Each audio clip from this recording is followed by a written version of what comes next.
Anong favorite line ko, Tami? Okay, hindi kami nag-usap. Anong favorite line ko nung early on in our marriage pag nag-aaway tayo? Go. Tignan ko kay Sige. hindi mo ano. Go. Nakakalalaki yan. Yan! Yun, tama! Yeah, tama.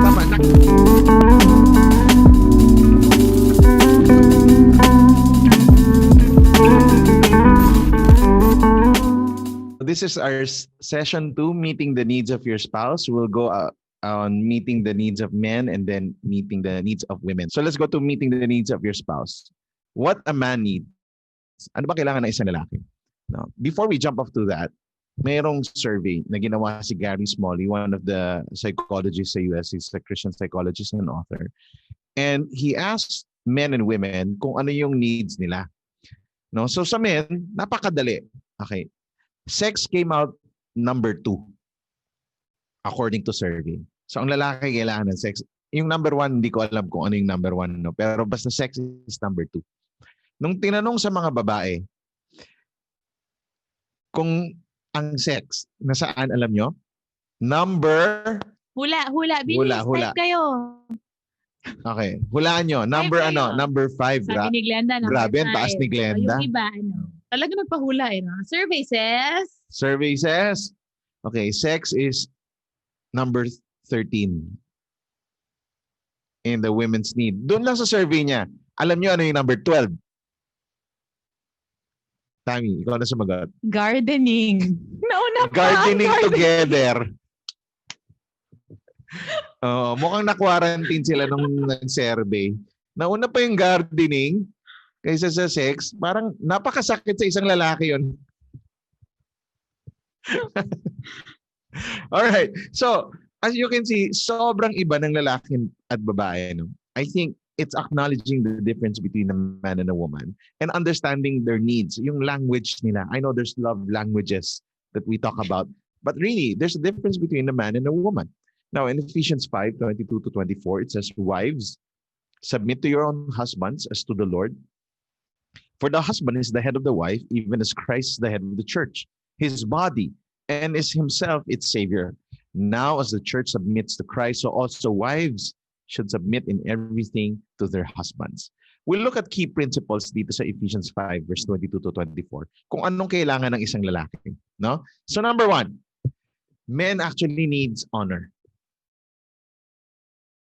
They want to be honored. They want to be respected. Honor means I put respect and esteem to you. No? Importante ka sa akin. I respect you so much. Kaya nga ibang-iba talaga pag si Tami nag-I love you sa akin. So yeah, Dennis, I really love you. Pero pag sinabi niya, alam mo Dennis, sobrang okay mo talagang husband. Parang, uy, wow. Iba yung dating sa akin. No, more than the I love you, it's when she honors me. And I think she's never failed not to honor me, especially sa harap na magulang niya. Parang pagkakausap niya magulang niya, parang sobrang bait ko, sobrang macho ko, nag-workout ako everyday. Parang ganoon yung feeling ko. No, she honors me in front of my in-laws. And that created a healthy relationship between me and my in-laws, right? Kasi nga may culture of honoring, right? And it's the same way, no? As much as possible, I would want to also, though dito medyo nag-fail ako early on in our marriage. No, kasi medyo malakas ang dating ng mga pamilya ko, hindi ko masyado na honor ang misis ko, and I felt like I shortchanged her with the way she honored me. But then we work on that and we've helped each other through that. But honor is something that's very important, especially for a man. No? When we say honor, why do men need honor? Number 1, kasi men are generally tender with their ego. Narinig nyo na ba yan? Anong favorite line ko, Tami? Okay, hindi kami nag-usap. Anong favorite line ko nung early on in our marriage pag nag-aaway tayo? Go. Tignan ko kay hindi mong ano. Go. Nakakalalaki yan. Yan! Yun, tama! Yeah, tama. Nakakalalaki ka na. Di ba? Parang, why? We're very tender with our egos. Right? Kahit simple lang. Di ba? Pag gumamit ka ng kubeta, ang dumi-dumi, nakakalalaki ka na. Di ba? Parang, di ba? Pwede ba? Nagtrabaho ako, di ba? We're very tender. Para tayong mga bata, very childish in our pagdating sa ego natin. Kaya nga, di ba mga lalaki nagsusuntukan? Nagkatitigan lang. Bakit? Gusto mo kilay ko? Ha? Di ba? Tapos, di ba? Pare, sama ng tingin mo sa akin. Ha? Pero wala naman malalim nang iniisip niya. We're very tender with our egos. And it's the same way in our married life. No? And men kasi, they need to fail to learn. No? Di ba pag nawawala tayo, guys, di ba pag nawawala tayo, sabihin ng misis mo, magtanong ka na doon kay mamang mambubo ko, di ba? So, ba't tayo magtatanong? Alam ko to. Kaya natin to. Basta promise ko, babe. Di ba? Makakarating din tayo sa Baguio. Di ba? Hindi ka magtatanong. Kahit na nawala ka sa Pangasinan. Okay? But you feel like you need to fail to learn. And for men, that's our growth path. No? That's how we grow. No? And because we're very tender with our ego. No? So for the women, for the wives, don't shame him because of this. No? Wag mo siya, sabi sa'yo. Kasi kung nakinig ka lang sa akin, ay nako, kasi ang yabang-yabang. Ako na lang sana. Diba? So pagka ganon, when you shame them, you don't honor them. And lumiliit yung lalaki, nanliliit siya, parang diba? And he would feel like a failure, and then you will see some distance happening, no, in the marriage. No? And I'm saying this also based on my own experience. No? When I feel like not just with her, but with people, di ba? Minsan, 20 nagsabi siya, ang ganda-ganda nung turo mo, pastor. Tapos may isa lang na nagsabi, alam mo, medyo yung parang ako affected, di ba? Very tender ang ego, which I believe the Lord needs to deal with us on that area. And then men gravitates towards honor. No? And a man goes to the level the honor his wife gives him. No? So ibig sabihin, pag like Tammy, when she honors me, and I get the honoring from her and not from others, I gravitate towards her. No? Yan yung sinasabi namin pagdating sa wedding day. No? Be the number one fan of your husband. No? Dapat ikaw yung nag-cheer on sa kanya. Supportive ka sa kanya. Because that's how we are wired. I do not understand also sometimes, Lord, bakit ganito? Pagka-create mo sa mga lalaki, no, masyadong tender ang ego at saka we gravitate towards honor. That's why you have to effort. No? May effort tayo on honoring our husbands. No? Okay, go. Something about that muna before we move on to sex. The number 2. Excited na. I think di ba, I get a lot of questions na, paano na kung wala talaga siyang ginawang ka-honor-honor? Alam mo yon yung gano'n. And the Bible says we honor our husbands, we submit to our husbands as to the Lord. And that actually means, which is, medyo mahirap din siya, no? Pero, di ba, as we give honor to the Lord, if that was God, if that was Jesus, how would we treat Jesus? Di ba, maayos eh. And sometimes, it's so sad na, di ba, pag bagong may kakilala ka, bagong meet mo sa someone, ang bait-bait mo. But the more you see the negatives o yung mga baho ng isang tao, parang it takes more effort now. Now, honoring becomes a discipline. We should not base it on whether or not we feel our husbands deserve it, or whether we feel sobrang honorable niya or very praiseworthy yung mga ginagawa niya. But I think it takes discipline. It's so easy to honor a man who's perfect, right? And the Bible would not have had to give it as a command for us if it is natural. Yeah. The Bible knows, God knows it's not natural for us. And dahil wala namang perfect man, it really takes discipline and a heart that really, because I love you, I will discipline myself to find the good in you and to honor you and to praise you. Yeah. And I think one of the things we're fighting for in our marriage, diba? Kasi naturally, Tammy and I are not encouragers. And ibig sabihin, we grew up in a culture sa family namin na we don't praise each other. Diba? Parang kung may ginawa yung kapatid ko magaling, Kuya, galing mo talaga. Lodi ka. Wala kaming ganon. Feel shy, diba? Yeah, parang, paano dapat kayo lang. ma-encourage? Yung mga pinaral kita sa dapat lang. Hindi ka bio-bio. Di ba? Parang ganon. So, ganon ang encouragement sa amin growing up. And so for Tammy and I, when I say we literally fight to have an encouraging atmosphere at home, that is something that we have to put so much effort into. No? And I hope you do also, no? Lalo na sa Filipino culture. Hindi rin tayo sanay mag-honor. Sanay tayo mag-bash, no? Pag verbal honoring and encouraging each other, it takes a lot of effort. Or pa-joke. Pa-joke palagi. Parang di na lang naging seryoso. So kung nag-honor ka na, gino-joke mo lang, may kailangan ka lang sa akin eh, no? Gusto mo lang ng sex. And that's what happens because we're not used to it. So get used to honoring. No? Next is sex. Right? Men need sex. Sabi ko, number 2 to sa survey. Number 2 or number 3 sa survey ang sex. Men are, you communicate to husbands that you understand this need, no, and accept this need and commit to meeting this need. No, maganda lang pag yung wife would actually acknowledge, okay, honey, alam ko, kailangan mo ng sex. No? Alam ko, this is a high need for you and I'm committing to meeting this need. Grabe, no? Pagka ganun yung conversation ng mag-asawa after this webinar, no? Sabi niya, honey, alam ko kailangan mo ako. Di ba? Iba ang dating. No? So, don't shame him. Validate his need. Di ba? Minsan kasi yun yung naririnig natin. Sex na naman. Wala ka na bang ibang inisip kundi sex? Diba? But then you have to learn how to validate his need. Because him trying to initiate the sexual act to you is an act of intimacy for a man. Right? It's like, we want to put effort in it. And again, goes the same way with the men. No? We put an effort in it. No? Na dapat mabango tayo, naliligo tayo. No? Alam ko sobrang basic nito. No? Pero minsan mahirap din naman talaga. Lalo na kung gustong-gusto mo na yung misis mo. Di ba? Tapos pagkayakap, maligo ka muna. 5 minutes pa yun. 5 minutes lang. Di ba? Liligo. Di ba? So, and that takes a lot of effort. But then, it's validating the need of your husband. Next is, you have to also understand men are visual beings. No? Very visual sila.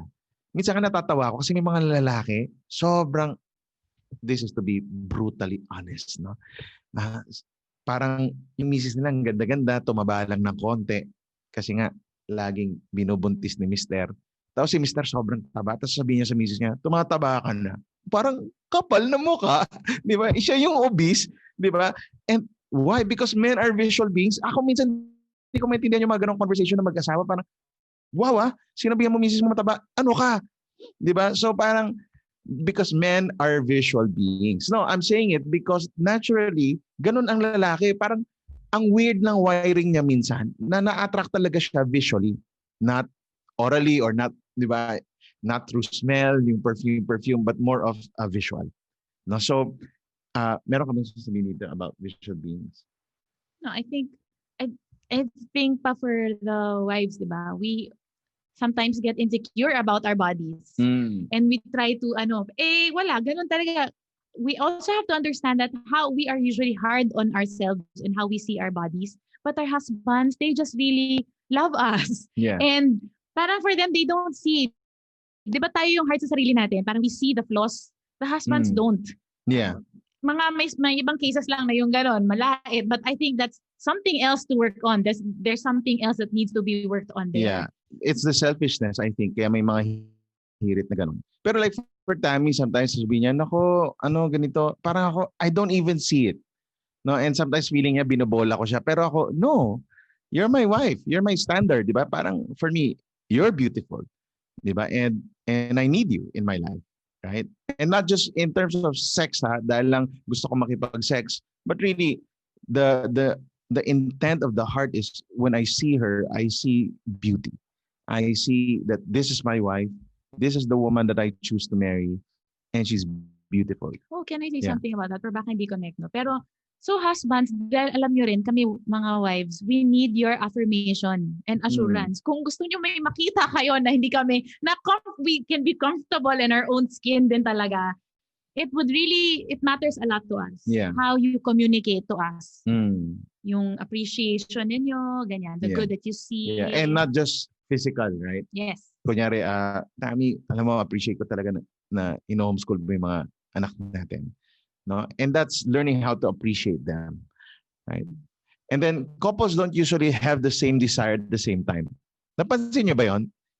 Never nagkakasabay na parang nagkatitigan lang kayo tapos parang, let's go. Di ba? Parang wala masyadong ganon. That rarely happens, which means we need to work on it. No? Now, when we said earlier no na kailangan, 'di ba? May need ako as a man, may sexual needs ako, dapat bigay mo sa akin 'yan. The same way, women have needs na pag hindi mo binigay, hirap din siya magbigay sa iyo. So it's really a mutual parang may mutual siya, submission to each other and mutual sacrifice. Right? When Tammy says, let's talk, and I don't feel like talking because I just talked to a lot of people today, I need to set aside that time, take out my phone, look at her and talk to her. Because there will be times at night, nakakalabit ako, Tammy, pwede ba tayo mag-sex? Right? And knowing that I've sacrificed and I've submitted to this need that we have, will serve each other. No? Yeah, I was wondering, like, seeing this, but couples don't usually have the same desire at the same time. Isip ko, is it na sinadya ni Lord to get the selfishness out of us na, to train it out of us? Na kasi kung pareho tayo sabay may desire, then there's no commitment needed there. It's just us fulfilling our desire. But the fact that God designed us, men and women, to have different desires and different needs, tapos usually hindi nagkakasabay yung desires. Minsan nagkakasabay naman. But even biologically, physiologically, even the ages, kung kailan mataas ang sex drive ng man tsaka ng woman, magkaiba, hindi sabay. So I'm thinking, Lord, is it one of your ways to really drive out the selfishness in us? Because you know that how you designed us to be sexually fulfilled is not a matter of us fulfilling it a certain way o yung gusto namin. Pero the fulfillment in marriage comes from us being able to really die to self and be selfless. Yes. Grabe yun, ha? Marriage talaga kills you. In a good way. In a good way. Because it will make you happy when you're dead to yourself, di ba? You cannot have met needs in marriage until you're willing to meet a need that you don't have. And I think that's key in marriage. You sacrifice our needs. And it's not selfish. It's actually when it comes to our marriage. No. And lastly for men, last two, is fun and friendship. This is gonna be short. No. Alam mo, ang lalaki sobrang simple. No? And husbands, I know you'll agree with me, ang gusto lang naman natin is fun and friendship with our spouse. No?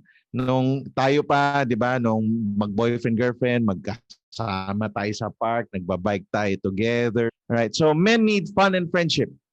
No? Very simple ang lalaki, gusto niya shared activities. 'Di ba pag mag-boyfriend girlfriend kayo, marami kayong ginagawa together. Minsan pag nag-asawa na, yun yung nawawala una.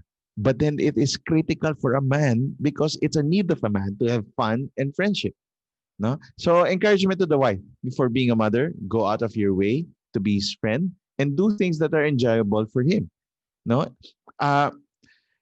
Alam ko marami tayong anak, like we have 4 kids, right? And sometimes things get busy. No, we have a growing church that we are pastoring, and things could get in the way. But then we have to learn how to have fun. No, and sometimes fun does not mean dapat matagal gawin, di ba? Fun like singing together. No, we're trying to find shared activities na mag-enjoy kaming lahat. Kami ni Tammy mag-enjoy together. Doon ngayon 2020 na challenge kasi kami dahil nag-enjoy kami kumain together, no? So ngayon nawala lahat 'yon, yung kakain sa labas, hanging out with friends, nabawasan. But then we have to find ways like doing a podcast together is something that we enjoy. No, medyo may pressure lang pero we enjoy doing it. It helps both of us. We feel fulfilled when we do that, right? Or again, ngayon mas naglulusen up na yung government. Hanging out with friends is something that we enjoy doing. So we get to do that together. Yan. So before being a mom, tandaan mo wife ka rin. Yeah. Fun and friendship says, I like you, I want to be with you, I desire you. So every time Tammy would join me in a shared activity, it's her saying, I like you, I want to be with you, I desire you. Sasamahan kita dyan. Right? And ang sarap ng feeling nun sa isang lalaki, no? As what I said, there's something about men loving shared activities. So hanapin mo Di ba? Pwede naman once a week lang yan eh. Or twice a month na may shared activities pa rin kayo ng mister mo. No? Because that connotes how I value you. Okay? And lastly is home support. No? Men needs home support. Ibig sabihin, mag-partner together tayo to build a home. Nothing like having a home where everybody is rested. Now ako, nagpapasalamat ako kay Tammy, no, for doing that. She is with almost zero budget. No? Ang annual budget namin for home is Mababa. sobrang baba. Okay? But then she is master rearranger. Okay? Ibig sabihin rearranger, hindi tayo bibili ng bago. Rearrange mo lang yan. Gaganda din yan. No? So marami talaga pumunta sa bahay namin, ang ganda, wow, ganda. Halos lahat po ng furniture namin, hindi po bago, inayos lang. Yung dating nandito sa kwarto ngayon. Diba? And it's changing because of the age of our kids. So I appreciate Tammy being on top of that, of making the homes a place where I can rest, where the kids can rest, where she can rest. Rested ka naman diba, sa bahay natin. No? Memories kasi are built at home. So very important yan for us. As a C family, that's one of our values. We want to create happy memories at home. So memories are built at home, and that's why invest sa bahay more than anything else, no? And partner together in building a home advantage.